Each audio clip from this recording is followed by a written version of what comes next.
I had never imagined my first contact with an alien civilization would be like this. Not in a laboratory, not in a standoff with blasters drawn, but in the intimate, vulnerable setting of the Empress's private chambers. Somehow, the galaxy's most feared and enigmatic ruler, the Empress of the Cathari Dominion, had invited me here.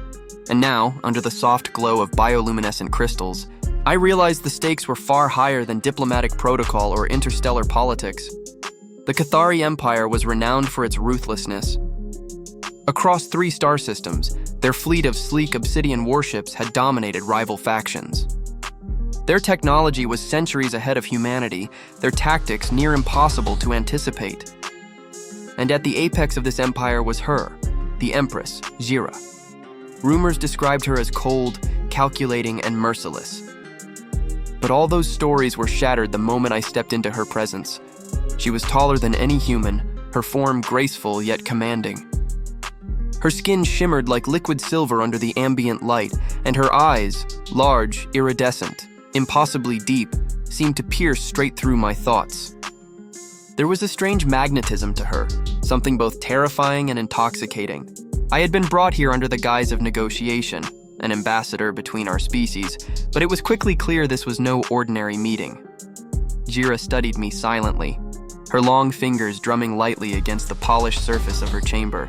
The air between us seemed charged, vibrating with unspoken energy. I swallowed hard, trying to maintain composure, but my pulse betrayed me. "Human," she said, her voice a low, melodic hum. "Do you understand the gravity of your presence here?" I believe so, Empress," I stammered. "I'm here to represent Earth, too." She held up a hand, silencing me. "No, not as a diplomat. Not as a soldier. I'm curious about you. About how your species experiences the nuances of connection. Do you understand?" I hesitated, confused. "Connection?" Her gaze intensified, and I felt my thoughts unravel.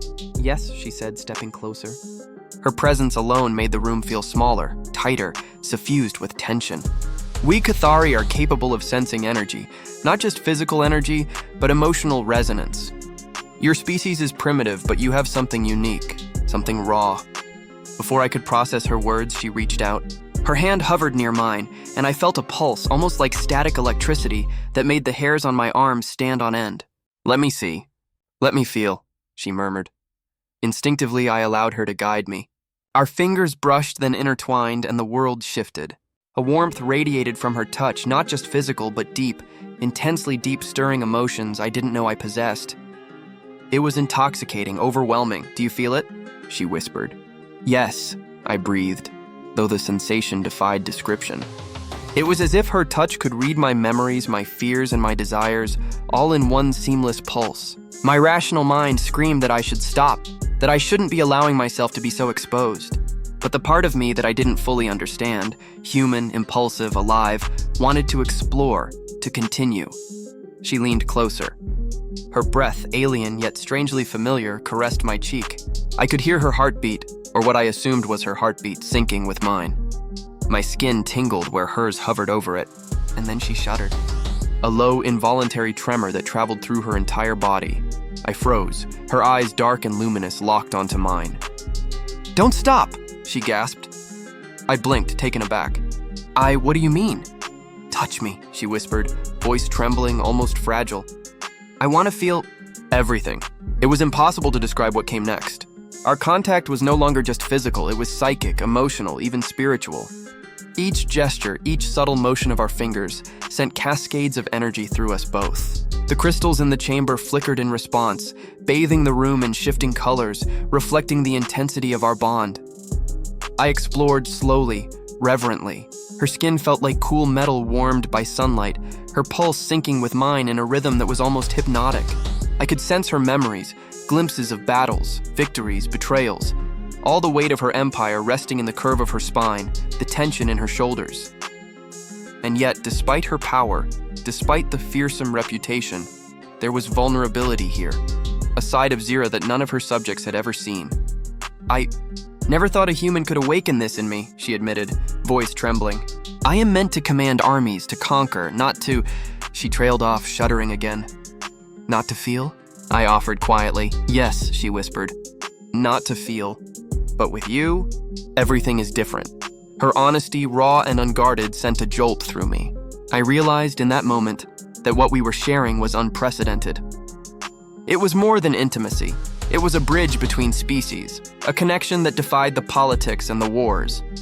And I couldn't stop myself. I wanted to explore every inch of this alien enigma, to understand her as deeply as I could. She leaned back, eyes closing, letting me guide the interaction.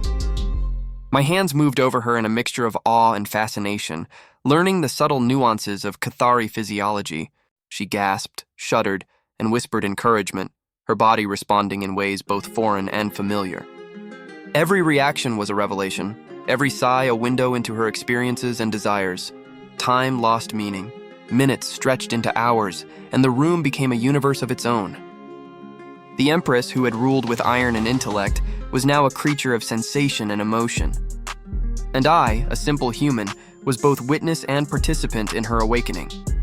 At one point, she pulled me closer, pressing her forehead against mine. "Human," she said softly, voice quivering. "I never thought I could feel this. Don't leave. Don't stop." "Not now, I won't," I promised, "as long as you want me to stay." Her laugh, soft, melodic, almost musical, filled the chamber. It was the sound of a ruler unburdened, a being liberated from expectation. I had never felt such power and vulnerability before. She shuddered again under my touch, her body trembling with the intensity of the experience, and I realized that this moment would change us both forever. Eventually, exhaustion overtook us. The electric tension faded into a warm, lingering afterglow. She rested her head against my chest, breathing, steadying, and I realized that, for the first time, the galaxy's most feared Empress had let herself be human, or at least something close to it. She whispered, voice barely audible. "I didn't expect this. Not with a human. You've awakened something in me I thought was buried forever." "And you've awakened something in me," I admitted. "Something I didn't know existed until now." We stayed like that for a long while, neither of us speaking, the silence filled with the unspoken acknowledgement of what had transpired. I had come to her as an ambassador, a representative of Earth, expecting negotiations and diplomacy. Instead, I had discovered the raw, untamed core of an alien civilization, embodied in a ruler who had dared to let herself feel. When she finally rose, still trembling slightly, she looked at me with something I could not name. Not desire, not curiosity, not power, but all of it at once. "Human," she said, her voice steadying. "What we have shared, it cannot be undone. You've touched me in ways no one else ever has." "And I'll never forget it," I replied. She inclined her head, a gesture both regal and intimate. "Then you will remain in my court, human. Not just as an ambassador, but as something more. Something necessary." I nodded, understanding that my life, and perhaps the fate of the galaxy, had just shifted irreversibly. The Cathari Empress had allowed herself to shudder under my touch, to gasp, to feel, and in doing so, she had created a bond that would transcend species, politics, and even war, for the first time. I realized that connection was the most potent power in the universe, not weapons, not fleets, not empires. And in the presence of the Empress, I had wielded it,